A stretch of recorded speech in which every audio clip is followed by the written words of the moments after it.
Good evening, everyone, and welcome to the NGV. I'd like to also begin by acknowledging the Wurundjeri Woiwurrung people of the Eastern Kulin Nation and pay my respects to their elders past and present. I'd also like to acknowledge elders of other communities who are with us tonight. It's important to acknowledge, especially at the moment, that all Australian architectural practice, the studios, the university departments, the buildings, the planning applications, and indeed the culture of architecture itself takes place on Indigenous land. There is so much for us to still learn from the deep and enduring connection to country of Australia's First Peoples, especially in a field as enmeshed in the creation of the future places that will shape the lives of tomorrow's Australia. It's our great pleasure to host you here tonight for this final Melbourne rendition of the AHS address tour presented by this year's AIA gold medalist Kerstin Thompson AM. Kerstin, it's so good to host you here. This acknowledgement of your broad and enduring contribution to the field of architecture is spot on. Last year at the instigation of gold medalist Sean Godsall and the AIA, we committed to hosting the annual AHS Hook Melbourne address here at the NGV. For us, this is a natural partnership. Our commitment to Australian architecture is very much part of what we do now and will continue to do in the years to come. Our director, Tony Elwood, and our team here in the Department of Contemporary Design and Architecture understand that architecture is a vibrant and vital contributor to Australia's social, economic, and cultural well-being. It is more important now than ever. Our role is to invest in the projects, create the space, offer a platform, and invite the public into this multi-layered conversation. Before I finish, I'd like to acknowledge the Victorian Minister for Housing and Member for Curram, Sonia Kilkenny MP, Jill Garner, Victorian Government Architect, and the former National Institute Presidents, Claire Cousins, John Clements, Shelley Penn, and Amy Muir, former Institute Victorian President, and of course, current Victorian President David Wagner. David, it's been a pleasure working with your team, and we're very happy that you're here with us tonight. Thank you.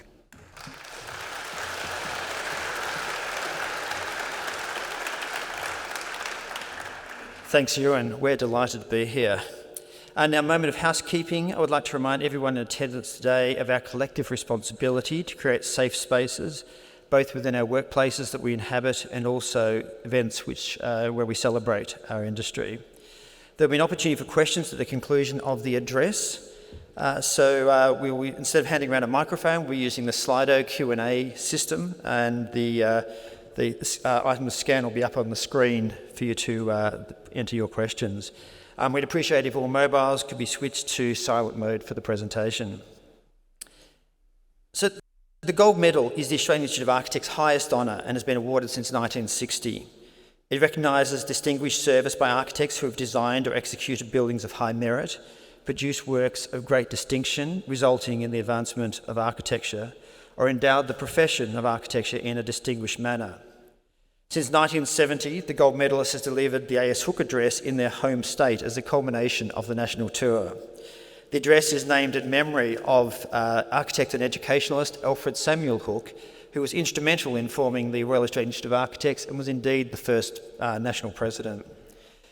The 2023 recipient of the Gold Medal is Kerstin Thompson, member of the Order of Australia and Life Fellow of the Australian Institute of Architects. Kerstin is an outstanding architect whose design practice is renowned internationally as a significant and innovative reference point in Australian architecture and urban design. For more than 3 decades, she has contributed generously to architectural discourse across the country through her work as a designer, educator, and highly respected keynote speaker. Kerstin is the creative design director across all projects in her practice, Kerstin Thompson Architects, or KTA. KTA's contribution to the architectural fabric of our built environment has been recognised by numerous awards at state, national, and international level. The practice was a recipient of the 2020 Victorian Architecture Medal, the state's highest honour, and in recognition of excellence across all award categories for the Broadmeadows Town Hall project. KTA is the first practice with a sole female founder to have been awarded the medal. In 2022, KTA was awarded the Sir Zelman Cohen Award for Public Architecture for Bundanon Art Museum and Bridge, a project involving new site-wide works that are equal parts subtle and dramatic, preserving and transforming. The works which show how architecture can be used to provide pathways out of the current state of climate crisis, partially brought about by a built environment, was also awarded a National Award for Sustainable Architecture. The Australian Institute of Architects Gold Medal is awarded in honour of the quality and breadth of Kerstin's work, a design ethos that favours subtle expression and graciousness over force, and her propensity to address some of the biggest issues of our time. Through her work in academia and as a role model for women everywhere, she is an inspiration to the profession as a whole and for future generations of architects. So please welcome to the stage the 2023 Australian Institute of Architects Gold Medalist, Kerstin Thompson.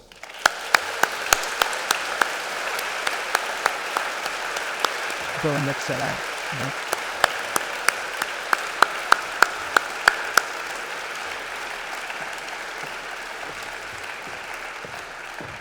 Now, it is my honour to present this gleaming medal to Kerstin. And put that over your... Congratulations. And we also have a certificate as well. Thank you. Gold medal certificate. So congratulations. We're doing pictures.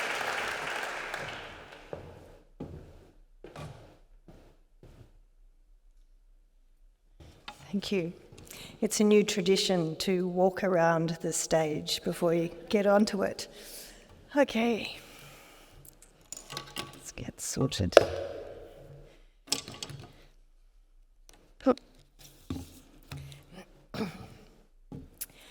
Hello, and thank you all for being here tonight. On behalf of KTA, I'd like to also acknowledge the Wurundjeri Wurrung of the East Kulin Nation as traditional custodians of the land where our studio is located and the land on which the NGV is built. And given the vast nature of what I'm here to reflect upon, acknowledge also the many custodians of the lands on which we have practiced and continue to practice. The Dharawal people of the Shoalhaven River, the Gujamara of the Eastern Maar, the Warawararang, the Jajawarang, the Boomerang, and the Wajiri peoples. I extend my respect to First Nations people who are here today and to elders past, present, and emerging of these lands and waters, and acknowledge their sovereignty has never been ceded. We recognise the ongoing connection, knowledges, and rights of First Nations people and hold the responsibility to advocate for justice, equity, and healing at our core, and I will be voting yes. Thank you, Ewan, David and Taubmans, Brad. We've become friends over the last, the whirlwind tour. Nikki too, actually, from the Institute. Here we are, final address, after 7 around the country. I confess some hometown trepidation, relief pending, a true privilege, this opportunity to speak with more colleagues. So it's with profound appreciation that I acknowledge the AIA, my peers, and the jury for this recognition, the gold medal, and inclusion on this illustrious list. With a qualification, I think of this as an acknowledgement of past achievements, but also a future challenge to continue the purpose of the practice I founded, Kerstin Thompson Architects. And it would be a mistake to consider this a point of completion. Rather, the gold medal is encouragement to keep going, find ways to meet key challenges I see for the practice and the profession that I'll touch on tonight. When David Chipperfield was awarded the Pritzker earlier this year, Katie Wagner of McMansion Hell fame, one of my favourite critics, asked what his win was emblematic of. She observed that significant awards have the potential to change architectural discourse. How or did his win affect change? I thought to tackle tonight's address through this framing, which I confess feels a bit like writing my own obituary, to reflect on how my practice may have impacted on Australian architecture as a built legacy and as a way of practicing. To change the discourse is a high bar to set. Incremental shifts, consolidation, contribution perhaps suffice. So here goes. I'm going to take just under an hour for those who like to plan time, and I'm going to do so in 5 chapters, not necessarily chronological.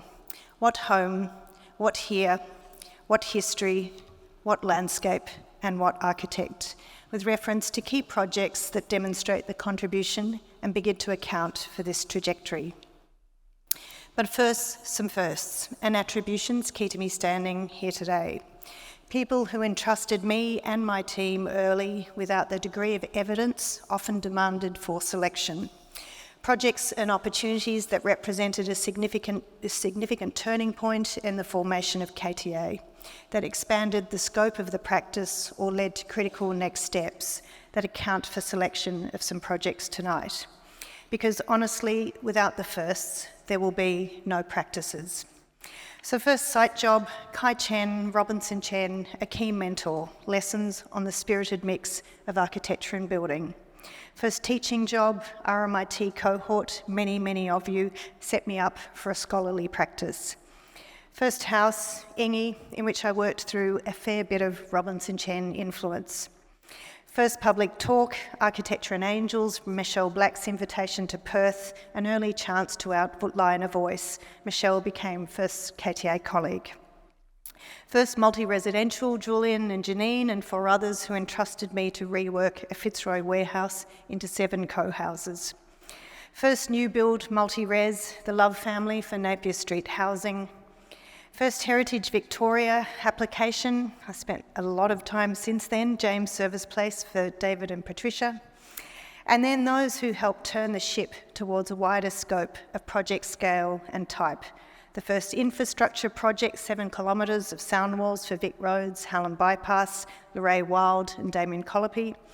And the first actual resourcing Terra 2, Friday afternoon call, you've got it. And by the way, here's a 20-week contract with penalties, starts Monday. Yikes. First public building, visitor centre at the Australian Garden in Cranbourne. First government authorities, Victoria Police via Linden Oak for Warrandyte and Hurstbridge stations.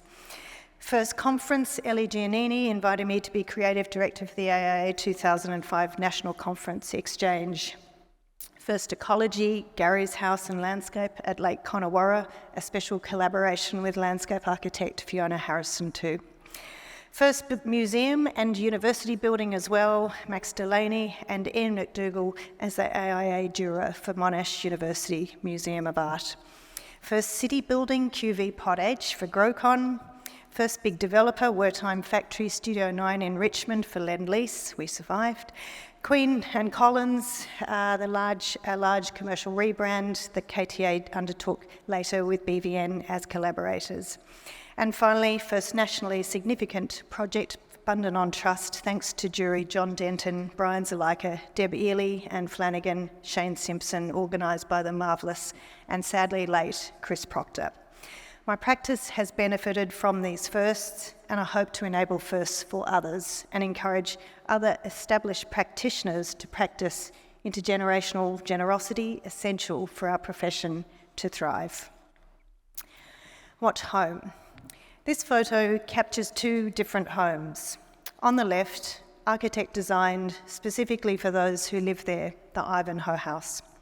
A bespoke solution that directly reflects the aspirations, preferences, needs of a particular family in its hardware. The occupants exercise choice of home and architecture. On the right, also architect designed, but as an office in Frankfurt, Germany, my cousin's house. It's become a makeshift home for Ukrainian families. What was a desk is now a kitchen of sorts, microwave, kettle, sink. Here the occupants have been allocated a home, making do through occupation of a given architecture, via each other and via their things. What's the difference? How is each a home? I'm fascinated by architecture's role in the formation of home. By home, I don't only mean domestic. Although a lot of KTA's sensitivities to making places people enjoy stems from our long experience of making homes, home is anywhere people feel supported by space in their purpose, whether momentary or regular. So home can be a workplace, a school, a campus. But I'm also conflicted with architecture's role in the above images. I know that the design of the space on the left, its orientation to the adjacent park, to the sun, its material warmth contributes to the inhabitants' well-being, the primal pleasure and comfort of sun on their back. And I know for the Ukrainian woman who currently occupies the makeshift home with others, being able to cook borscht and then host us to eat it at her makeshift table was the way available for her to achieve a semblance of home. The view was a bonus, the safety essential. I also know this cannot compensate for loss of one's homeland, one's family, one's things. And this, I think, is a reckoning of architecture's limits, perhaps. I think about this a lot when we design housing, whether public or private. What can architecture do? What do people do with the architecture given to them? The limits of architecture's power, the sometimes happy failures of this, and admiration for humans' capacity to make do and adapt. This question is a summary of my love for and faith in architecture to make a difference, but also a questioning of its capacities, a humility around its impact. It cannot stand in for life, and yet it can be used or expected sometimes to do this by architects and some clients, a conceit perhaps. Houses are the combination of built form and life, daily habits and activities. Architecture is only one part of what makes a home, and it cannot make home alone. We have to practice space. And I like practice because it suggests something ongoing and never finished. My mother, in this photo, and grandmother, like the Ukrainian woman, started new lives in another country with a suitcase. If my grandmother, having lost everything other than the contents of a suitcase, became determinedly unmaterial in her new home in Australia, my mother focused on home making. Home building, home filling, home arranging gave her great comfort and security. And like a lot of migrants who had incomplete formal education, do-it-yourself building work was one way for financial mobility. She and my uncle, both here tonight, renovated houses. I visited a lot of sites after school, and we also moved a lot. And I witnessed her set up home overnight. From her, I was mentored in non-traditional, the building site, and traditional, the home, spheres for women to make home. I wonder if this skill of my mother's partly accounts for my keen interest in architecture as homemaking or providing space for others to make home. Here's a summary of KTA's housing through the lens of typology, identifying some patterns and perhaps some repeatable lessons for application elsewhere. It shows from single to multi-residential, and it presents something of a conundrum to me. We're engaged in housing provisions at the extremes, architects. Either commercially produced, repeat types of dwellings, ready to wear, evidenced in current multi-residential projects like Belfie Park and Kerr Street, or we're involved in highly bespoke one-off dwellings that have been exhaustively tailored, personalised, custom-made, commissioned, made to measure for exactly the right fit. There will always be a place for the architect as ensemblier within the one-off home, and our single houses remain an important testing ground. For example, our Albury house is an example of a modest single house well suited to its semi-rural situation and climate, and thus a precedent for others to use towards a pattern book, if you like. But in light of Australia's housing crisis, I feel compelled now to focus our distinctly architectural design intelligence towards the generic home of multi-residential. Housing has considerable urban, suburban and ecological consequences for the way we shape our communities. In volume alone, it forms a majority of current construction activity. The dwelling is part of the street, the suburb, the city, and the quality of each one matters in making the greater composite of a neighbourhood. Arguably, the aspect of the dwelling most instrumental in determining this quality, both within and beyond it, are its bones, the building shell, and particularly the typology. And they become the critical site for the intervention and contribution of the architect right now, developing or selecting a typology of dwelling types, establishing a pattern for subdivision, interfacing with street and neighbours, relating public, private and common space, one household with the next. And it's this kind of strategic input that can significantly influence the quality of our cities and achieve mutual benefit between occupants and city, future and past residents, especially as we densify.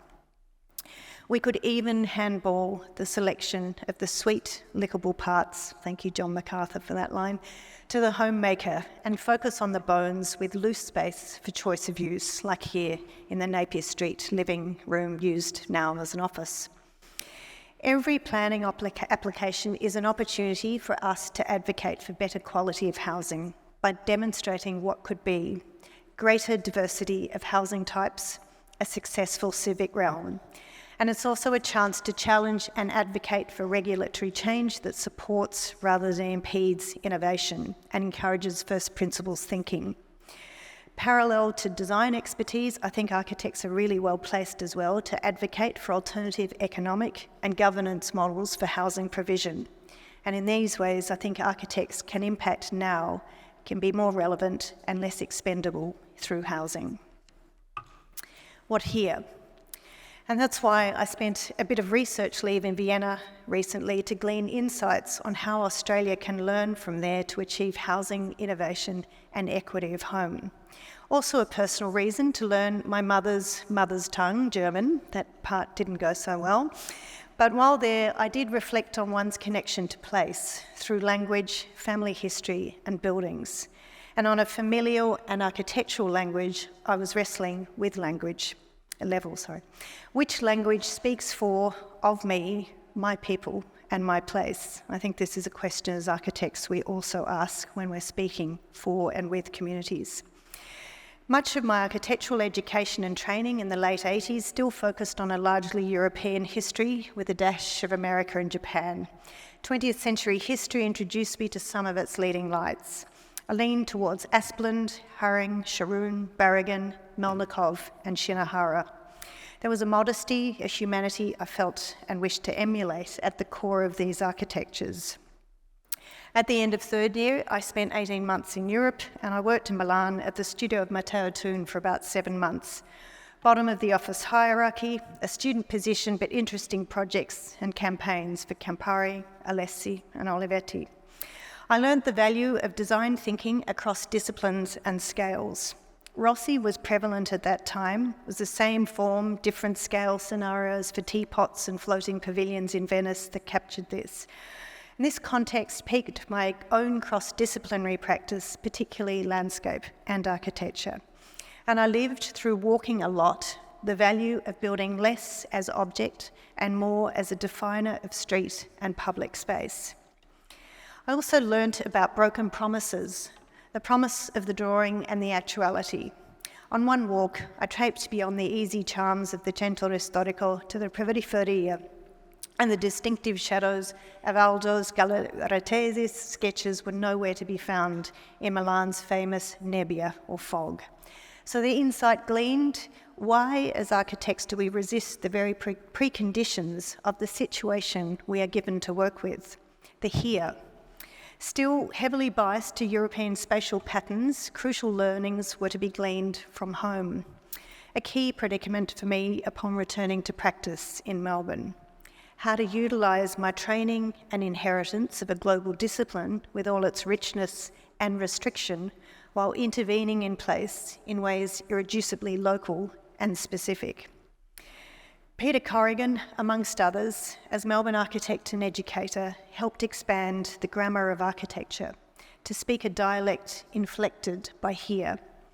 Edmund and Corrigan's fire stations in particular became a key reference point, showing a way to counter suburban as a generic condition and instead adapt modest and repeat types of civic buildings to dignify our experience of the everyday and the ordinary. Here was an architecture that spoke of its situation, a reminder of why here is not the same as there. And this is a key imperative in the work of my practice and accounts for our avoidance of a signature style, that each building somehow acts as an index of its situation through form, material, and character. It's most explicit in our work for the Victoria Police, same program, different site, and how the architecture dignifies and celebrates why each place is distinct. At Warrandyte, for instance, one luxurious facade of green glazed bricks reflects the environmentalism of the local community in this proudly greenbelt suburb of Melbourne.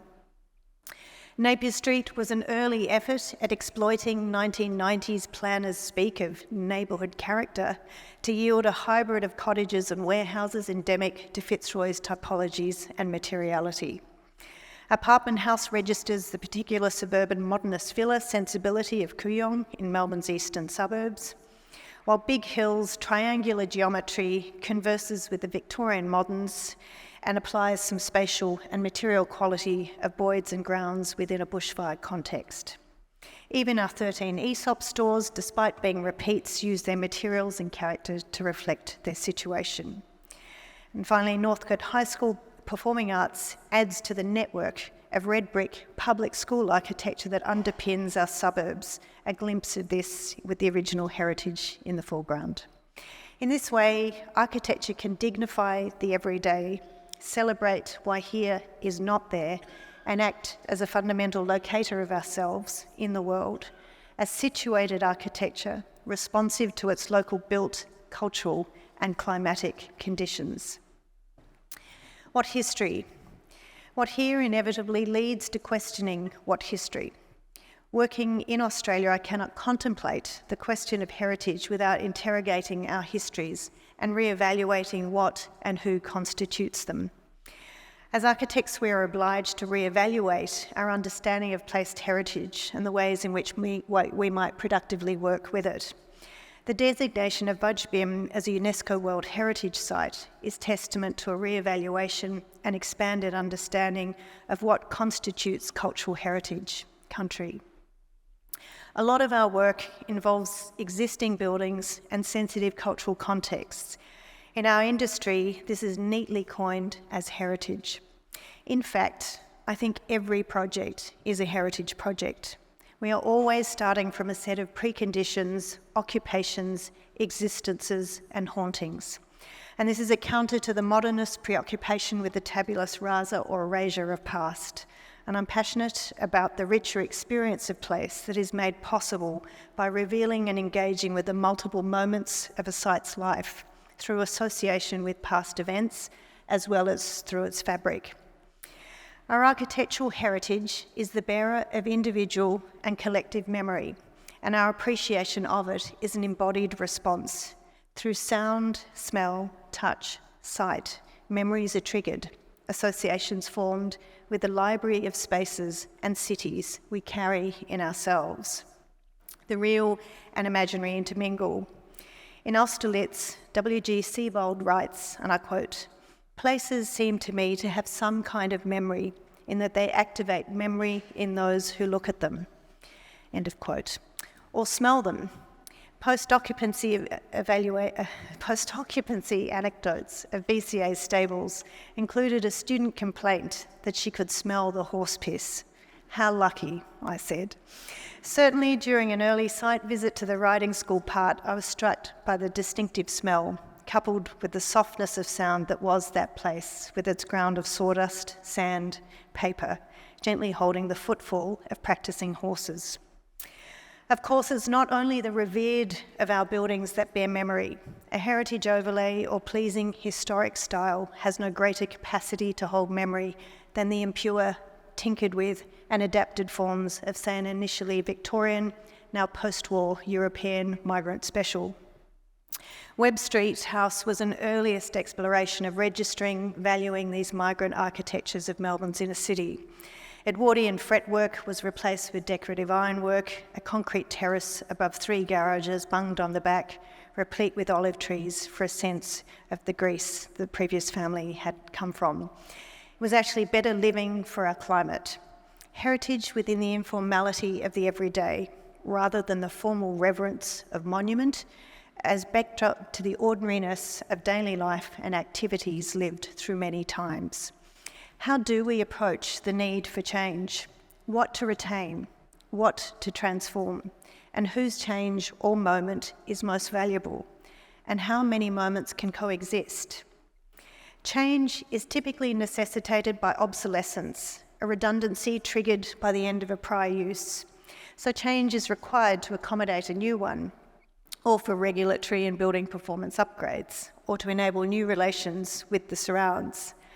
Our first question is always, can we reuse what already exists rather than rebuild, with the aim to minimise the extent of physical change and resources required to unlock a site's potential, enable new uses and life. Here, the stable's cellular stalls were an easy fit of 2-for-1 art student to horse. A combination of minor edits, additions, and conservation of old forms to hold new uses. And then we asked what, if any, degree of change to the fabric of building is optimal. We think through a spectrum of change. A spectrum seems more capable of engaging meaningfully with the complexity of layers and coexistences of many times. A dashboard that calibrates change of use relative to change of fabric. An alternative to binary thinking that keeps new and old only as contrasting opposites. There may be a change of use, but minimal physical change, like at the Sacred Heart Abbotsford Convent, a bare minimum for compliance and delight, indexing the past with palimpsests and resisting the urge to unify. The biggest impact in the change of use of the quadrangle, from a space of confinement, enforced exercise and detention as a Magdalena asylum, to one of openness, events, entertainment and connection. Or there may be considerable physical change, but continuity of use, like with the Broadmeadows Town Hall. Transformative cuts opened a previously closed north facade to the surrounding precinct. And then the retention of key interior details, material palettes, were memory holders. This is buildings and interiors as a repository of community memories, memory triggers. The background to significant life events on the day and in the photos that record it, debutante balls, immunisation days, citizenship ceremonies, concerts, and so on. So in relation to substantive new works with heritage, we like to ask what is the desired nature of the relationship between the new and the existing? A light touch or heavy hand? Is it like to unlike, deference or peer-to-peer rather than patronage, for example? QV Pod H was conceived as an interval building in relation and in conversation with the remnant of the Women's Hospital, appropriately its blood and bandages style echoed by the large bricks of red brick panels on the new one. Lyceum is more peer-to-peer with Ellis and Harvey's base. Respect, not deference. No wedding cake, rather, apologies for the analogy, a hamburger. Layer upon layer that interweaves and overlaps these two distinct moments, both drawn from a modernist repertoire for alternate atmospheres and laneway presence. In the Melbourne Holocaust Museum, it's a remainder of the heritage building which is treated as a museum artefact, embedded within the brick as cornerstone to the future. Fully integrated rather than separated via a setback from the original corner turret is extended by glass bricks and forms the memorial space of light below. Inside and out, the museum holds opposites, light and dark, delicacy and strength, beauty and trauma. In the architecture of the city, Rossi invokes permanence with regards to the historic artefact as, I quote, a past we're still experiencing. Permanences, he says, present two aspects. They can be considered as propelling elements or as pathological ones. Artefacts that enable us to understand the city in its totality, or artefacts that appear as a series of isolated elements that we can link only tenuously to an urban system, end of quote.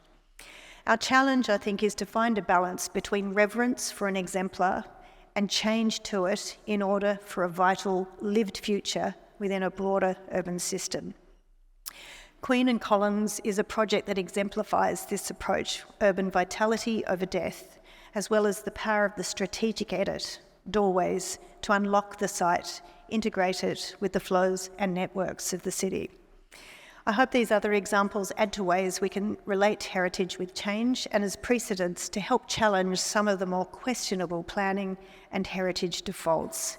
Why, for instance, new architecture must defer to heritage, which I think betrays a supreme lack of faith in our current architectural capacities. could go on about that. That's for another talk. So we must first ask ourselves, can we reuse what already exists rather than rebuild? And will a new building really be better than what exists? Can it match its quality, life expectancy, material longevity, not to mention that small issue of cultural memory too? Future legacy should be a central asset of the initial design. Leave good bones, adaptable ones, because uses may change, but resilient built form can serve new purposes and hold new lives. The Wertheim factory was converted to housing after previous life as a piano factory, Heinz factory, and GTV9 studio.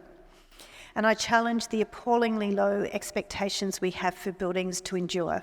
As Andrew Nemo said in relation to the Sydney Stadium debacle a couple of years ago, when our major public buildings don't last 30 years, we have a real problem.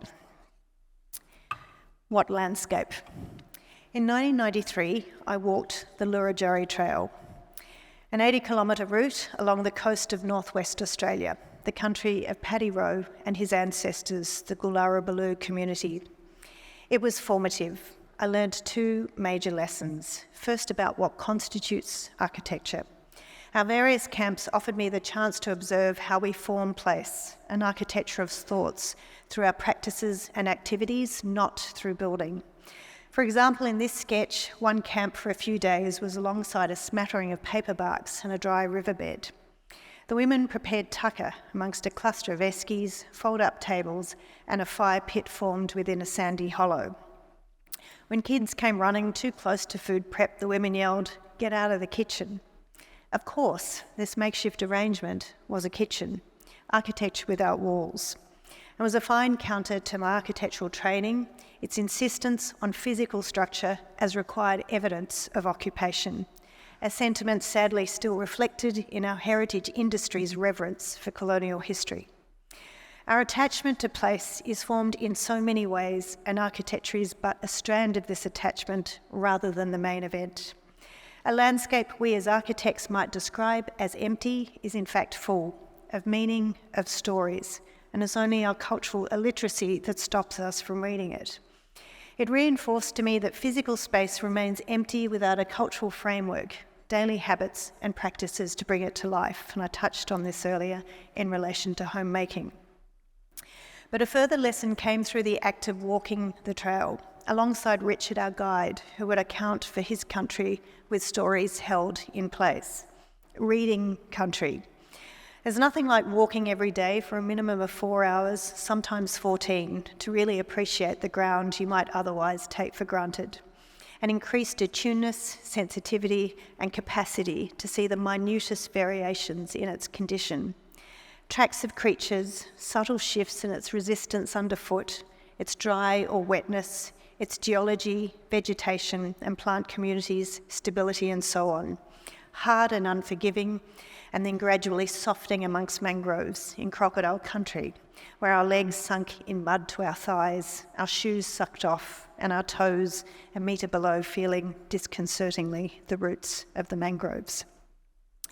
It held clues to an ecological thinking, of ecotones as gradients of ecology, and challenged the foolishness, the arrogance of settlement patterns that assert that drawn lines, title boundaries, could possibly separate natural systems, like the absurdity of ocean boundaries. This deeply impacted on my understanding of landscape as system, and walking shifted my appreciation of landscape beyond what we see, a picturesque understanding, to a performative one, cultural and ecological. Lake Kotowara House and Landscape was the first project in which this thinking manifest, directing the arrangement of plantings and built form within an ecological banding from hinterland to lake's edge, with architecture as a consequence of an overall site organisation led by ecology, and importantly, one that accounted for its impact beyond the boundaries as a piece of the lake's ecological puzzle. Here a private house was catalyst for ecological repair. The Botanical Gardens similarly understood the building within an extended system as integral to a pathway through the Australian garden. It also challenged architecture's role relative to landscape, reversed as background to the foreground of the colours and textures of Australian plants. Here, as with Lake Connewarra, West Coast House 2, the figure of architecture is formative of territories, pathways, and a charged interstitial space.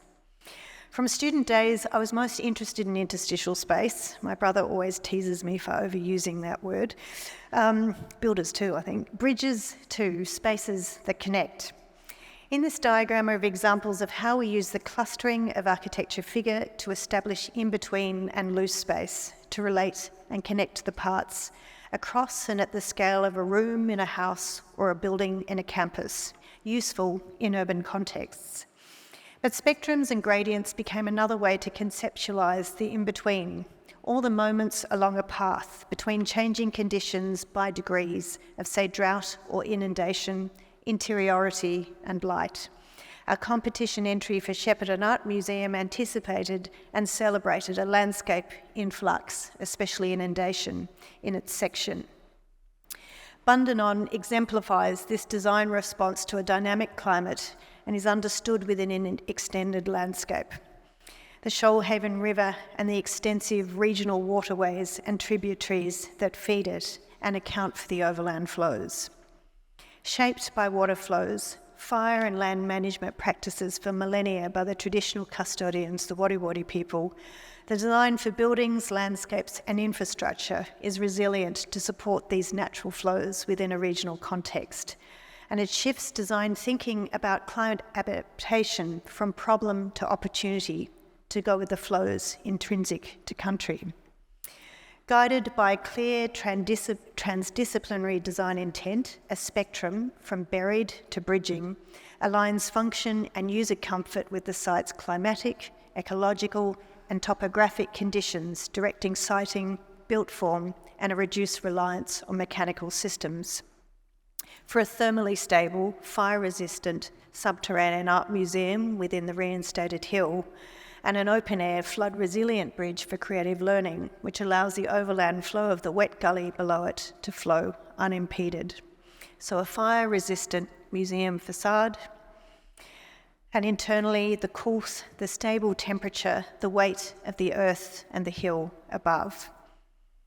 Contrasting with the bridge as a datum, showcasing and indexing the Shoalhaven topography. And the sense of elevation, the skeletal, the feeling of suspension on plein air over the gully.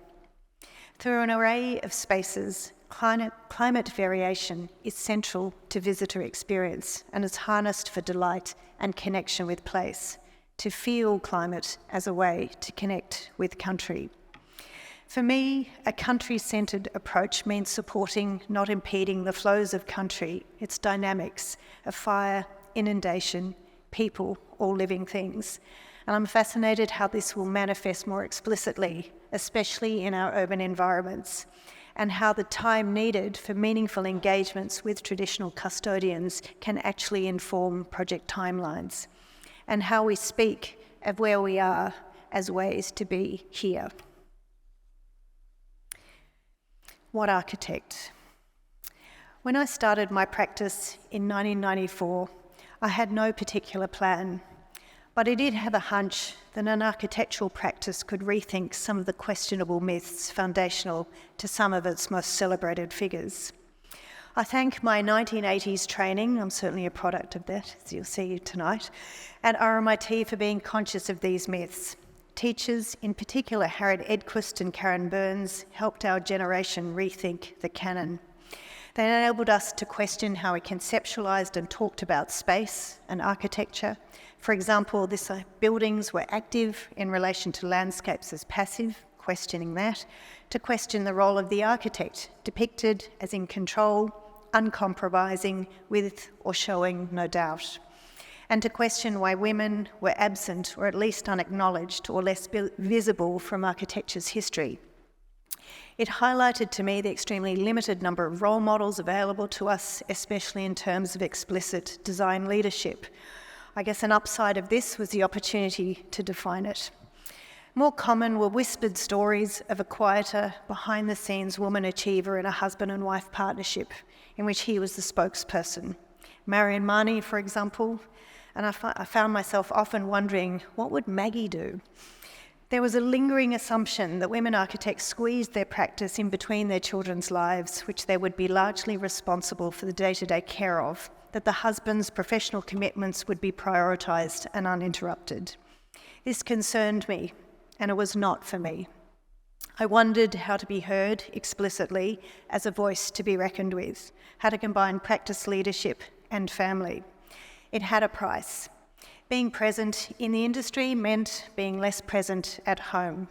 No, you can't have it all. There were some formative moments, and I received ample advice and questions around expectations of an architect, often well-meaning but with massive blind spots. Most recently at Architects Not Architecture Talk in Copenhagen, 2 out of 3 of us were women and were asked how we juggled practice and children, to which I suggested the moderator ask the same question. A fellow speaker, Jan Geld, and who to his credit graciously, frankly conceded his wife did. Male colleagues asking why I stopped at 1 child, being awkwardly silenced when I asked them in return how often they'd dropped off, picked up, worked from home, worked part-time, cooked dinner, etc. I note that my partner well and truly shared parenting and home running. Being introduced to university for a talk about KTA's practice as a good architect and a good mother. How did they know? The perceptions, a respective woman colleague exclaiming, "But Kerstin, you're too little to work on site," or early days of KTA when there were only 2 of us, Michelle and I, pregnant at the same time. My anxiety at an imagined lament about women architects, their fertility and its impact on the delivery of projects. Breastfeeding my 3-week-old in the profoundly insalubrious institutional glow of a VCAT hearing room because I didn't want to let down our only client. In recalling such moments, I feel glad for changes in workplace conditions and parental leave in particular that we've been able to implement in KTA. It does raise the question also of how to present to ourselves and to the world.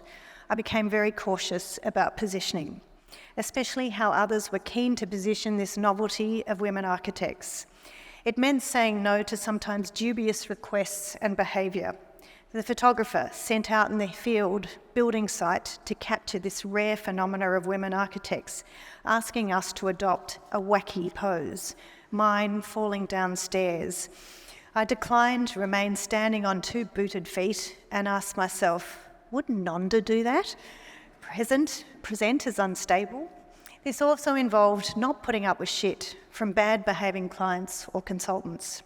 A fancy planning QC telling me to prostitute yourself, Kerstin, in suggesting I change the profile of a roof to get a permit. Needless to say, we got it without following his instruction. The bully lawyer, partner in a major law firm, and apologies to the lawyers in the audience, refusing to pay us for work done. Despite physical and verbal intimidation, threatening calls after hours, I pursued our fees through the cost-effective option of VCAT, and we won. It was an early lesson in standing up for what we do and its value. If I gave away design, what next? That's all I felt we had. Like many emerging practices in Australia, the individual house formed the beginnings of KTA and its recognition. It could have been the entire practice, but I feared being pigeonholed, and especially as a woman, aligned only with domestic. So I determined to take on a wider scope of project type and scale, turning KTA from housing to civic. As mentioned under first, 7 kilometres worth of sound walls for Vic roads certainly did part of the job of reorientating the practice. A diversifying portfolio consolidated by the first of several police stations. Still some houses, yes, but also civic and infrastructure. But I need to take a couple of steps back to account for what enabled this voice and prepared me for these practice challenges. Time teaching, parallel to time on site, was all intertwined, and this timeline maps me moving back and forth alongside teaching and practice. My experience as a go-between, between academy and industry, between design, studio and site, between intentions and actualities. I began teaching in 1990 at RMIT immediately after finishing my undergrad. and beginning my master's by design.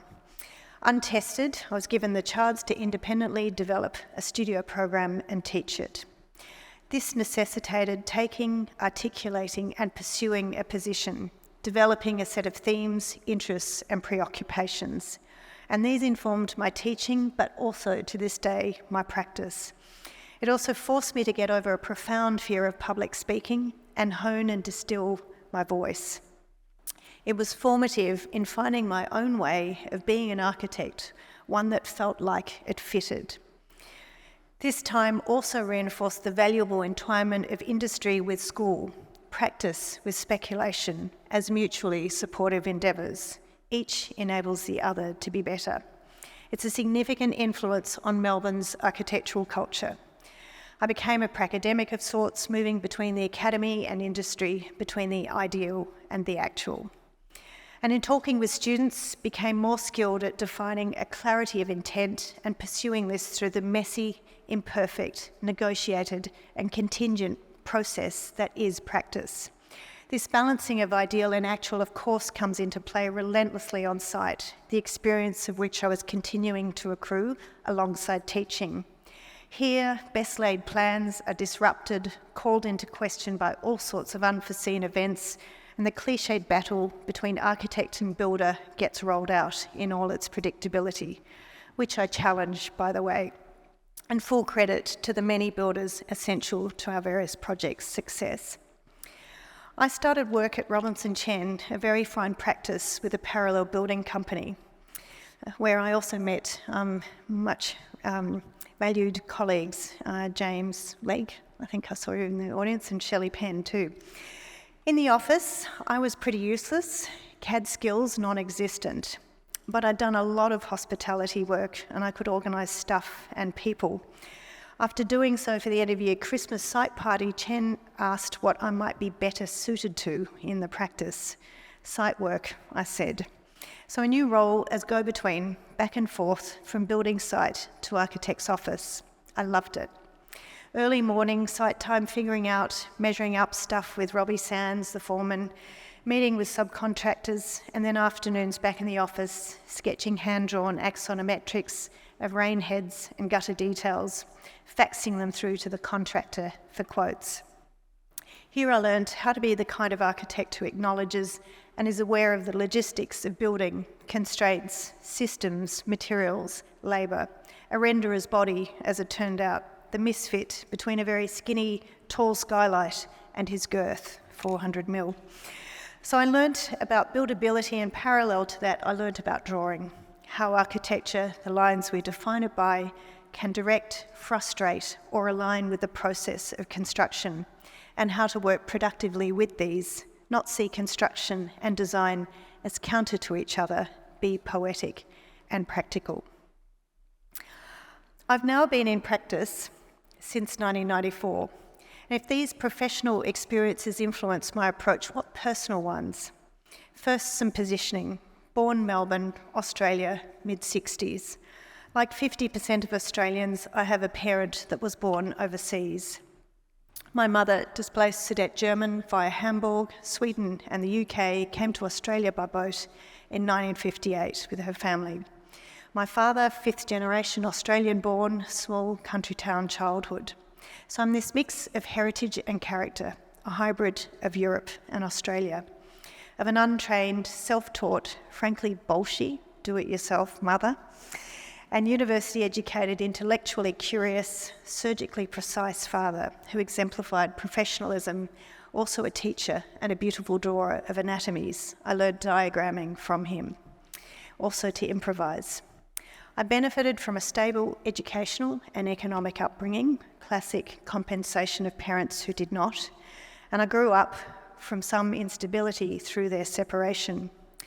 To this, I attribute my soft skills, diplomacy, negotiation, endeavouring to understand alternate positions, hence the go-between. Suffice to say, the impact of personal heritage plays out in my professional interest and approach. Whether my propensity to use bricks might be accounted for by mum's family's brick-making history, or how places experienced as a child might have influenced my work. For a while, I thought I'd been conceived in a building by Robin Boyd, the Black Dolphin Motel, to be specific. As one of our most influential architects, this possibility was architecturally very romantic to me. So when Mum told me this was not true, I admit I was disappointed.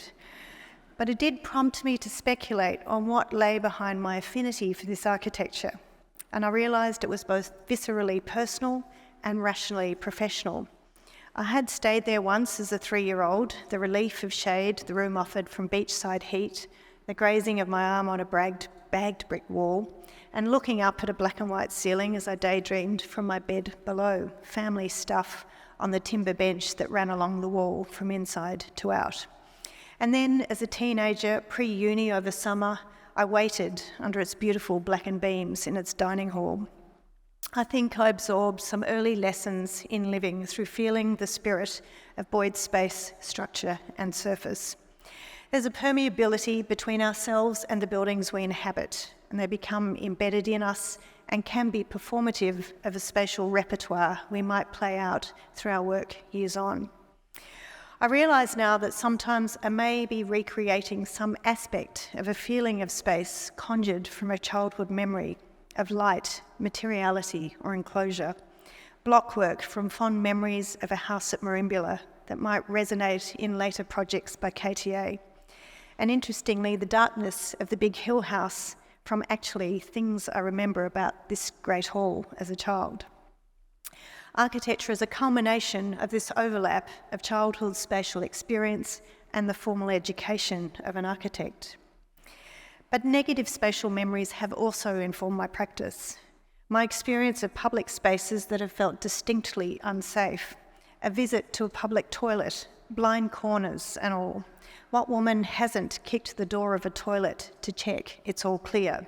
It's a standard precaution, sadly. So that experience has informed the design of that most humble, modest, but essential of buildings, the public toilet, our Jock Comedy block. The plan partie resolves blind corners, provides self-contained suites to accommodate a diversity of practices around ablutions. Ample natural light too for a bit of illuminated joy rather than the usual dank and murky corners. There is a risk of drawing uncritically upon one's own experience, especially acknowledging that architecture has been somewhat exclusive in who practices it, and therefore monocultural, especially of gender and cultural diversity. I have wondered how to draw upon our own experiences without presuming to project our worldview onto others. And this leads me to empathy. A way into this conundrum, the ability to understand and share or anticipate the feelings of another. I think it's fundamental to making humane architecture, especially, for instance, in healthcare contexts like this project, the statewide child and family service, a new model of care we co-designed with Anthony Clark of Bloxus. Empathy that stems both from what we know through learning about another's position or experience, and empathy that is drawn from our own experience. A different depth of empathy, perhaps, this embodied knowing. The need also for the kinesthetic empathy of a sensitive architect, an ability to put oneself in a future space in all its qualities, as well as in the shoes of another. I am cautious about claims that as a woman architect, I will do certain types of buildings, and I do not ascribe a gender to our buildings. Nonetheless, I increasingly acknowledge where my own experience as a woman has enabled me to bring different insights to design. And it's a case for expanding who and how we practice architecture, for expanding architecture's approach and sensitivities by expanding the experiences, the people that inform it. Diversity. KTA's current numbers reflect a long-standing majority of women, but we do have more to do on other metrics of diversity. I want to finish this part of the talk with some thoughts on models for architectural leadership and authority. For me, design leadership is the accommodation of differences, tensions, conflict, and the contingent with intent, not dogma. It's entirely contextual and takes account of the particular set of circumstances, the various contingencies that make up the situation, the parties to the project, time, budget, existing conditions, briefs, and so on. It requires us to remain alert and open to the input of others, to work productively with them, especially when in tension or conflict, as is common, our colleagues, clients, and community. This is, I think, the circumstance of architecting, enabling relationships between people with each other and with place. And when underpinned by intent, it's also to prioritise, filter, distill, and refine. It's not linear or autonomous, nor is it a single brilliant flash of genius by one. Rather, it is a flocking, a multiplicity of relations, connections, and adjacencies, the gradual alignment of multiple bodies over the duration of a project towards their eventual formation flying, or coalescence into a coherent form, for that rightness of fit between project variables and spatial model. Significantly, to accommodate is, I think, a constructive alternative to the much derided practice mythologised in the heroic figure of the 20th century architect, bullish, resolute, didactic, unyielding in the face of others' desires, an impediment, I believe, to our profession's greater use. To design without dogma, to accommodate with intent, is quite distinct from compromise, which generally necessitates the abandoning of intent.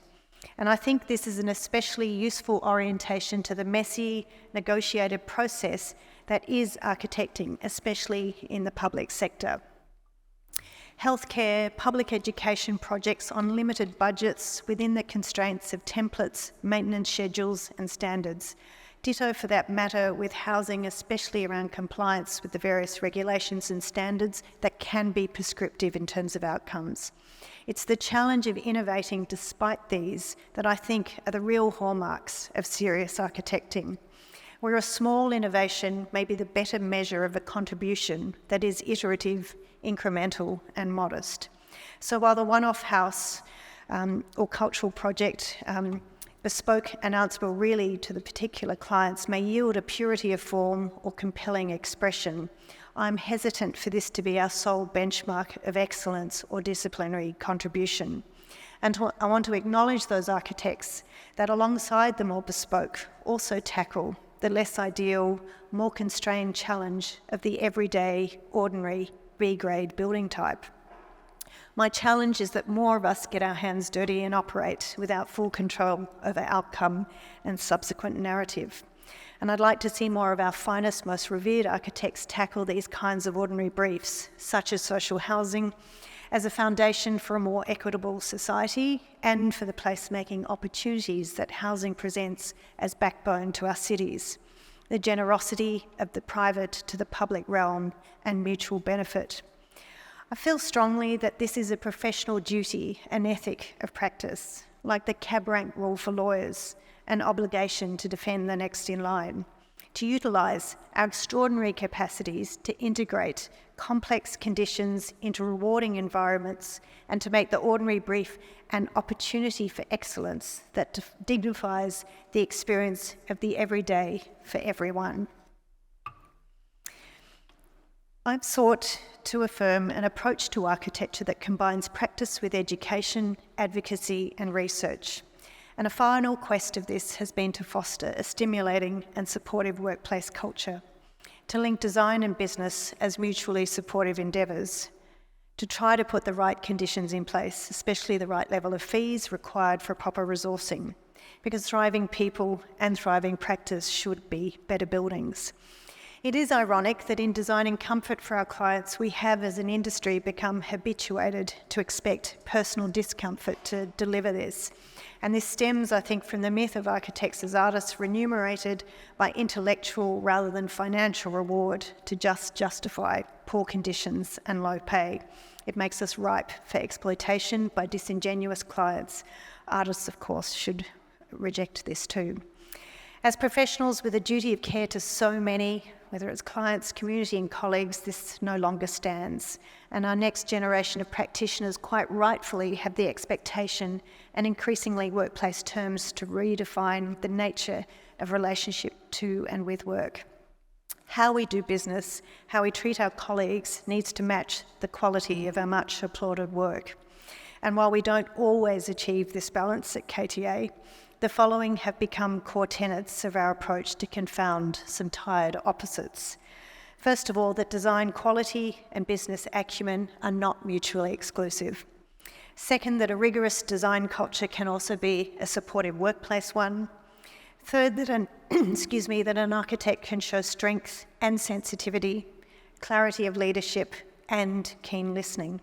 And fourth, that in this way, buildings and landscapes can be integrous, of conceptual clarity, be both gentle and strong, subtle and transformative. I have a postscript. Over the last 6 weeks, I've been afforded a fascinating snapshot of 8 capital cities and our industry's place within them. And I've been overwhelmed at the connection felt with colleagues who practice in such diverse places from my own. I've also been reminded of architects' enduring orientation to the world as curious, open, interested and generous. Bitterness, thankfully, has taken a back seat at the pre and post events. And this has reinforced why I feel gratitude for choosing this profession as my own. Despite these differences of place, and I confess I walked each city, there is a lot of agreement on what undermines the resilience of our profession. There's no real surprises here: procurement and fees and workplace conditions. Without a major overhaul of what kinds of services we are best placed to provide, what are the most impactful for more people and better environments, how we deliver and how we value our services and substantiate that value, how do we obtain proper remuneration commensurate with the level of skill, risk and value. If we don't do these things, I do feel more people may leave this profession for things like, dare I say it, project management or consultancy work. It's happening already. We're losing very fine architects who quite rightfully see a better life working 2 well-paid days in consultancy than 4 poorly paid ones in architecture, especially if juggling young children. COVID has not helped.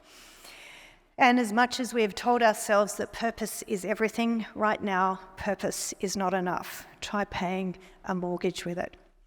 So these are some of the things that I would like to take the opportunity of the gold medal as leverage to advocate around within and beyond the industry around these issues, housing especially too. So to finish, this milestone and the body of work and approach to practice it acknowledges is within the context of a life lived through autonomies and partnerings, influences of others, both personal and professional. Thank you first to family, Ingy, Charles, Bob, Finn, Christopher, Gilby. As founder of KTA, I've provided the thread of thought continuity along which many have gathered and have influenced and inflected. And I take this opportunity to acknowledge some key contributors and dear collaborators, because architecture is typically the work of many. Lin Chu, longest KTA colleague whose relentless kindness, care and empathy towards colleagues and clients is foundational to KTA's culture. Kelly Mackay, whose thumbprints are all over KTA and its buildings. From 2005 to 2022, she provided consistency, high levels of insight, leadership and efforts to make ordinary buildings excellent. More recent collaborators who have joined Lynn and I in the leadership of KTA include Toby Pond, Claire Humphreys, Michael Blancato, Lloyd McCarthy and Charlie Emery. There are many others. To them and to our clients, contractors and consultants, the many others listed who have contributed in various ways to KTA, especially to peers as well. Thank you.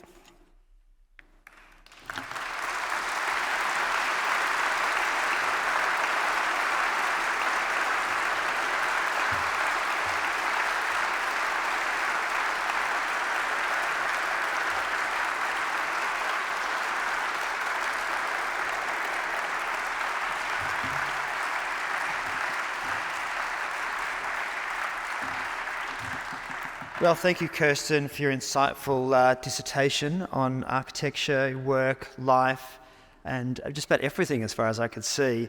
And we have this opportunity now to actually ask some questions, and Nikki is going to bring forward the Slido document for us to actually, there she is, to look at, and we'll see what people have got to say.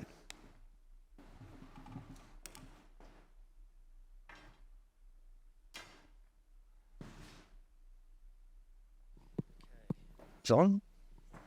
Is that on? Hello? Yes, great. Okay, well, look, while you're assembling questions, if I might just start, being in this seat gives me a great opportunity. You covered a whole series of really fundamentally important topics in this discussion, in this presentation, and one that I thought is really appropriate to talk a bit further about is housing. You mentioned you'd recently spent a month in Vienna, a city which has the most amazing built fabric. I've got Baroque, Central European Baroque, Secessionist, contemporary periods. Vienna's morphology is just totally populated with housing that is really interesting, that we can learn a lot from. And we've got recent examples by architects such as Jean Nouvel, Herzog de Meuron, Zaha Hadid, even Australian Institute of Architects 1976 gold medalist Harry Seidler designed a large subsidised social housing project in the mid-90s in Vienna along the Danube above an 8-lane expressway called the Wohnpark Neue Donau. Your practice has undertaken some significant multiple residential projects in Melbourne, and we saw some of them tonight with Belf Park, which I had the pleasure of visiting recently and really enjoyed. Wertham factory conversion, Napier Street housing, Kerr Street. You're very well versed in this sort of housing. So Australia currently has a housing crisis, as I'm sure you've all heard in the media and you're very aware of. How do we best deliver large numbers of houses, large numbers of homes of high quality without destroying all that is good about our towns, suburbs and cities? Or in other words, how do we rival Vienna for housing? Well, that's an easy one, isn't it? If I can solve that logistical problem, which I know various governments are setting for themselves at the moment, and quite rightfully, I might say. And it's interesting when you mentioned Vienna, in relation to housing, I confess there were a lot of those architects you listed whose work I did not see. But the thing that struck me most of all, and this is, I think, an important lesson for our state and federal governments, is the amount of city-built housing that is in many ways quite an ordinary part of the streetscape, integrates very well, shows a century of efforts of community housing being built by the city. And what is most striking is that they always feature in red letters the name of the housing and the sort of stamping, if you like, of it as community housing. So the city is standing by its contribution to housing, and that was something that really struck me as significant. I think for us to be closer to that, never mind that we are not Vienna, and I'm not for 1 minute saying we should make Melbourne like Vienna. We have a very different pattern of development, but nevertheless, the way in which everybody has a right to a decent home, and that can often be rental, so long-term rentals, the governance around this stuff, it's not just a design problem, is what really became apparent. The way in which housing projects are less ghettoed, if you like, there's not this separation between social groups.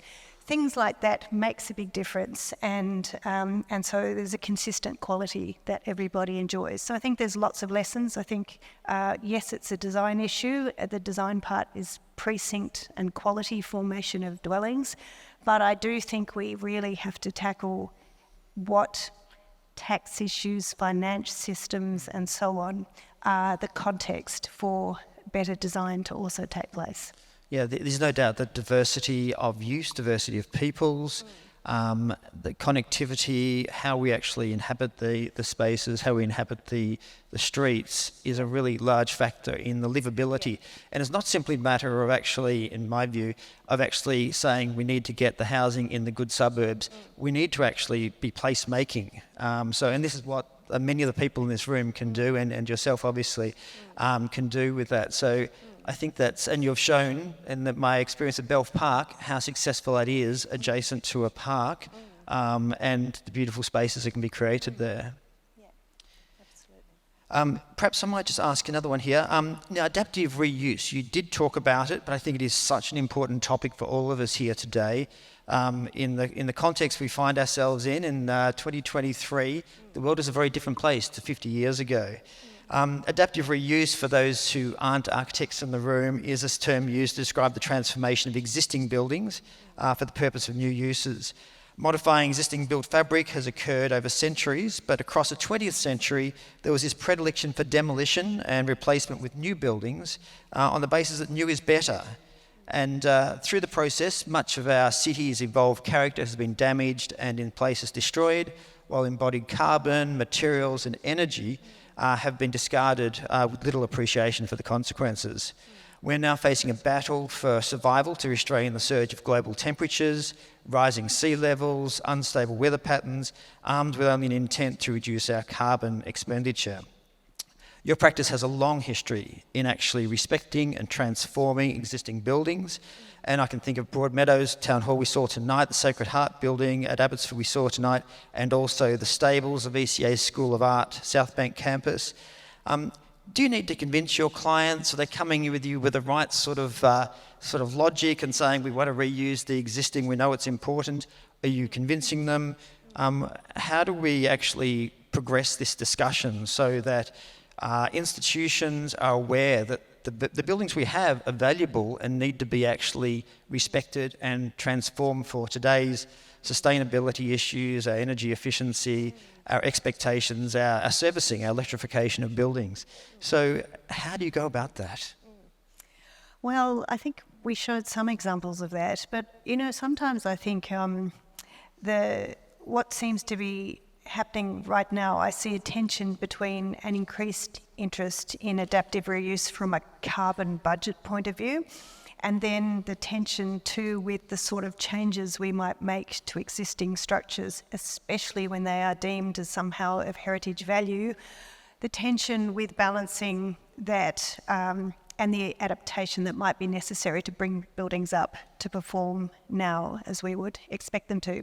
So that's one part of it, and I think for all of the discussions around heritage and even tonight talking through some of the ways you can relate new and old, I do think we have to expand our thinking around that.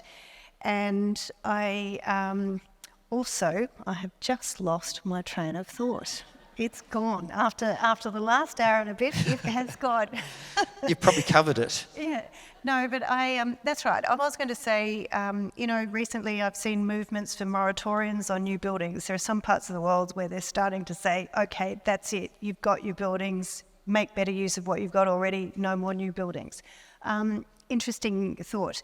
But I do think sometimes in this discussion around heritage, if we just took the style question out of the discussion and just went for carbon and resource use, that could be an interesting way to contemplate what we do with what we already have.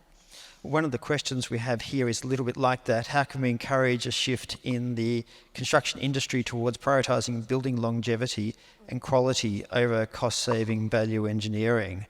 I think that's from Brad. I think that's it follows along that same sort of line. That is something that we do need to encourage. Yeah, I think it's it's very easy to say this, and I know architects find themselves saying this a lot, is a longer term horizon for evaluating the design decisions we make now.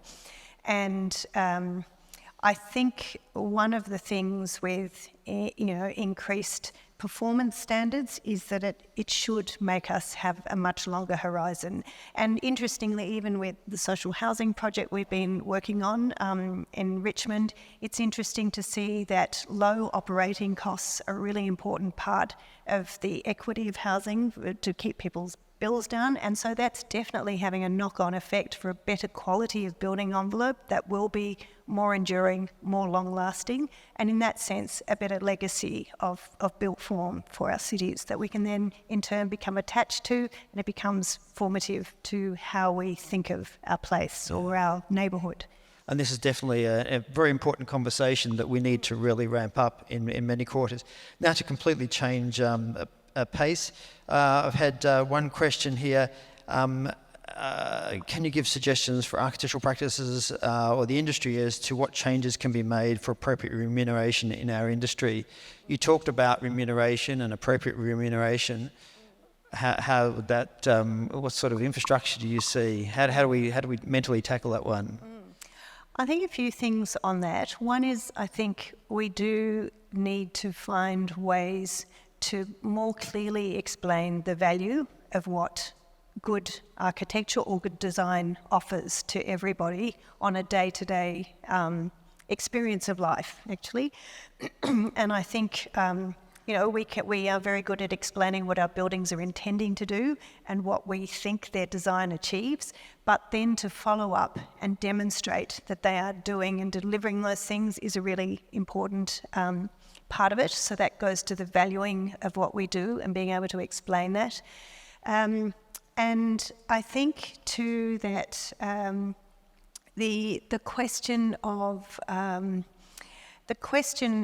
authority, the question of leadership that I think we can and do offer is sometimes, again, undervalued, and I think we could make more of explaining that value. For instance, there is no one like architects and the contractors, I might add, who are going to wrestle and get and extract the value out of a limited set of numbers on a project. I think we're incredibly skilled at that, and we probably don't celebrate enough just how many times architects can get things over the line with their contractors to deliver on the key ambitions of a project within those parameters. So that's a really important thing that we don't talk enough about. And in part that might be to do with procurement processes too, that in some procurement processes architects get relegated to a particular role which isn't in the position of actually administering the contract and running the project.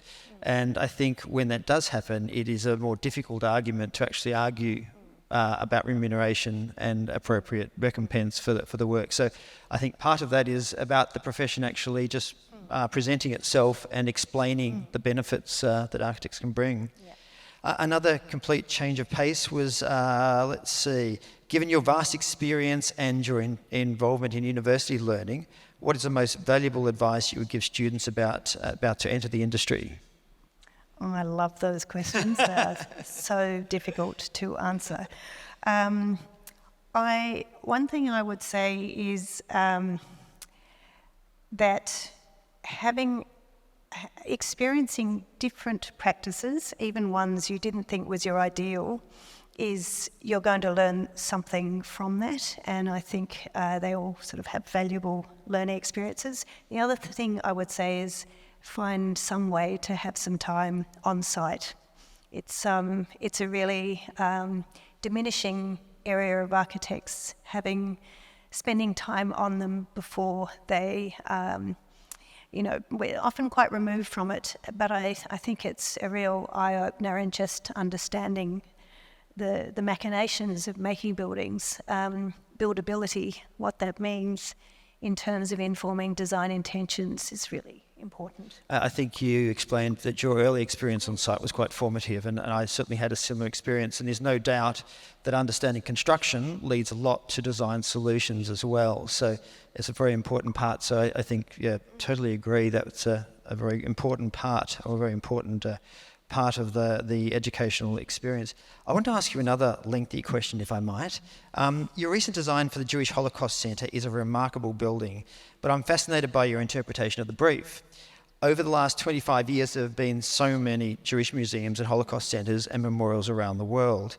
We've got Daniel Libeskind's Jewish Museum in Berlin, powerfully evokes emotional trauma and dehumanisation through pervasive voids and absences. Similarly, his Felix Nussbaum House and Danish Jewish Museum convey similar gravitas.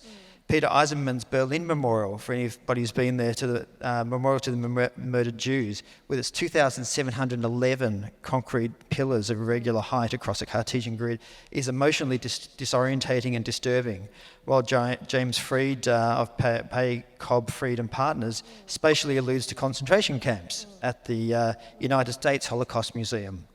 These projects as architecture are deeply troubling to experience and are designed to convey the appalling nature of the Holocaust, Yet you have chosen a very different path, which I think is absolutely fascinating. How did you journey through the early design stages when you're surrounded by these incredibly potent examples?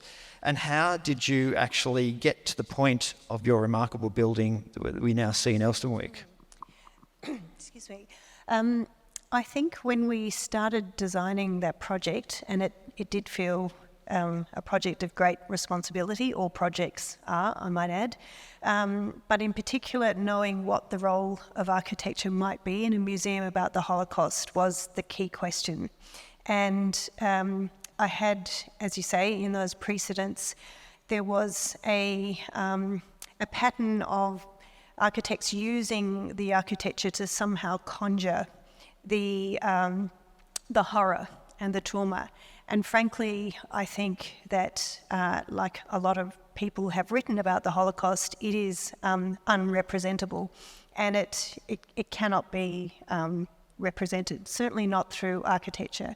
And so in that regard, we thought that the most appropriate thing was for a gentle and humane building that would instead allow the content, the survivors, the museum stories to tell the story, not the architecture, and that the architecture would be, if you like, gentle enough to allow people to be open to very difficult content. And so that was our approach. And that is why it also brings together opposites, beauty and horror or trauma, and so forth, with light as a central motif. Yeah, look, I was really interested in, you mentioned the opposites, light and dark, and there's almost this sense of relief. And I think something else that in just reviewing various publications, so forth, your book, People and Places, and it seemed to have a direct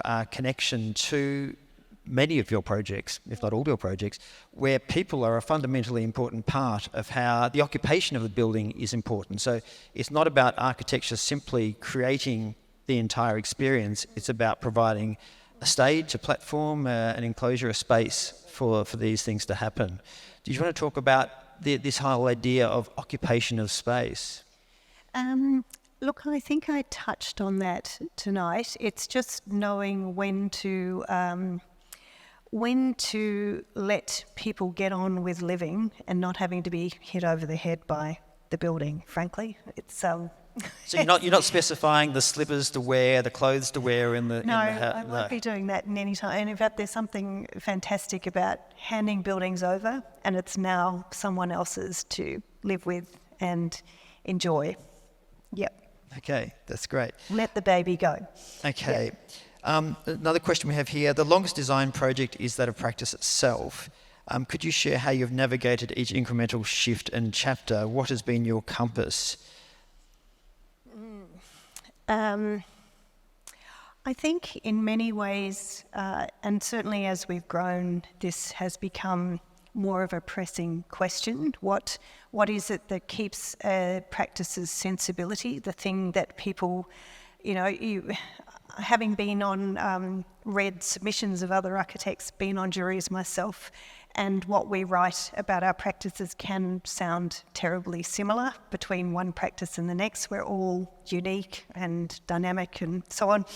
But it is interesting what it is that distinguishes one practice from another. I feel they do have thumbprints, and a question has been what sets that, especially as a practice grows, and how do you maintain some kind of continuity of thinking. And in that sense, I think it's an ethos which might have different languages or different ways of that manifesting. And I hope as we continue to develop and more people take leadership, that spirit or that ethos can be continued, but perhaps in different ways, in different authorships. Yeah, we have another question a little bit like that, in the sense, how do you maintain such clear vision in your work, hold the balance between idea and reality? The idea never seems to get lost in the translation to built form. So it is a bit of that compass type question. Is it sort of, meditation at lunchtime? How do you get to that point? Yeah. Look, I think that is where the flocking analogy comes into being, because, and funnily enough, in the office, thinking about how do you look. The idea of the design intent is something that I, in particular, go on about a lot. Anyone who works in the office will know that. And a big part of an office is how do you communicate that intent so everybody on the team can be part of its application and development. And so certainly more recently with Claire Humphreys, actually, I don't know if she's here tonight, but we have been working through trying to describe something about the design process in the office, the different ways it plays out to help everybody be able to be instrumental in what happens. And that is where flocking is the closest we've got to. In the sense that there's moments where it's utterly unwieldy and birds are flying all over the place and you're trying to hold them and coalesce them somehow. And I feel like you don't want to kill the birds. You're not getting rid of the birds. You try to hold all those tensions together, all those parties, all those neighbours, all those interested people. It's exhausting. But having a clear intention of where you're trying to get that to, that is, I think, the best way I've been able to find to explain something of what it is that architects do every day. And I will say, again, going to our value, when you think about the number of specialists we now have on a team, it is immense. A few years, I remember starting in housing, was a building surveyor and a building surveyor, actually. That was about it, and an engineer. And now it is just so many specialists. Now, all the specialists know their specialisation. The architect has to know enough around every one of those specialist areas to interface it all and synthesise it all. They're the birds. And it is such a remarkable skill that we have. And again, I think we need to find ways to celebrate and communicate that more, because what the world needs right now is the synthesizers, the ones who can pull a lot of competing interests together. And I think we're incredibly well placed to do that. I think you've also shown as part of that dialogue that you've got the confidence and the patience to actually enable the solutions to come forward, because they don't just appear with the snap of the fingers. They actually do require a lot of thought, a lot of hard work, and you need to actually work through that. So I think that's fascinating.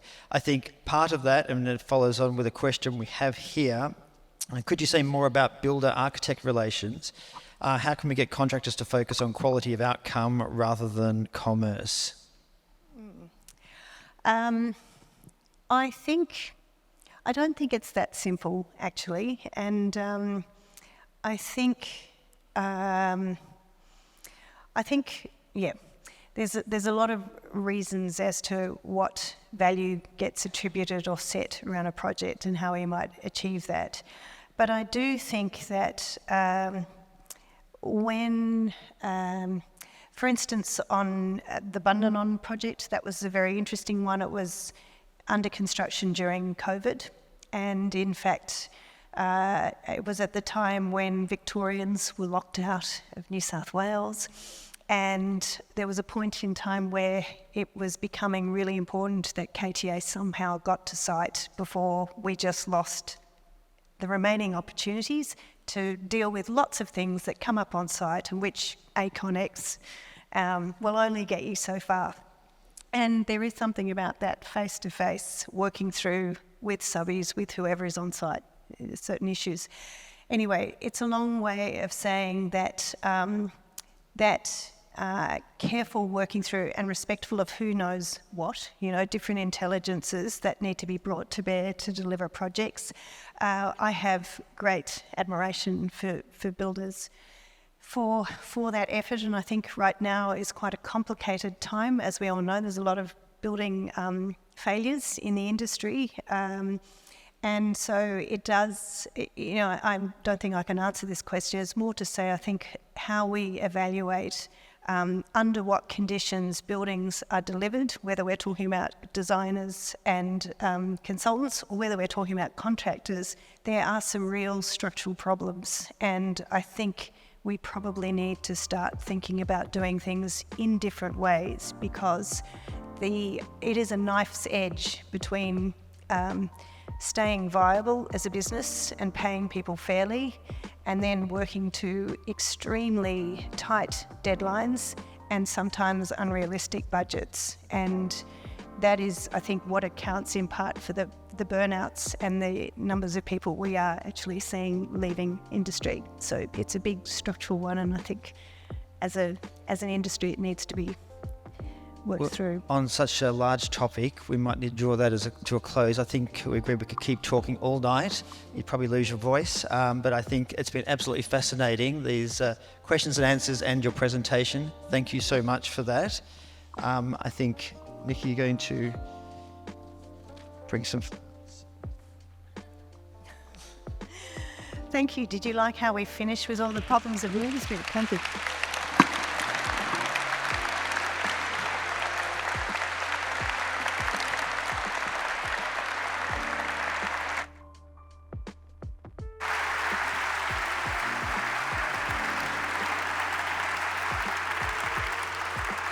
Now, I'd once again like to thank Taubman's, our gold medal partner, tour partner, and National Gallery of Victoria as our gold medal venue partner.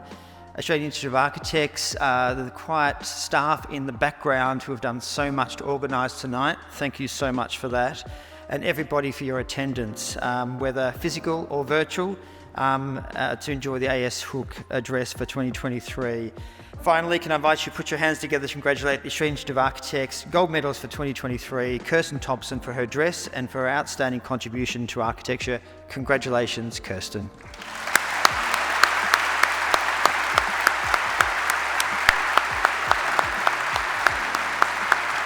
Well done.